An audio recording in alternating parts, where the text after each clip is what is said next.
Meaning of instructional. Instructional. Instructional. Instructional. Instructional. The term instructional generally refers to something related to teaching or providing information. It can be used to describe materials, techniques, methods, or strategies that are intended to help someone learn or acquire knowledge. For example, instructional materials might include textbooks, videos, or online courses that provide guidance on a particular subject.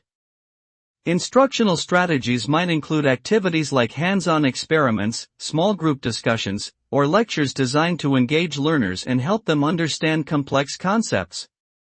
Overall, the term instructional is closely associated with education and the process of facilitating learning.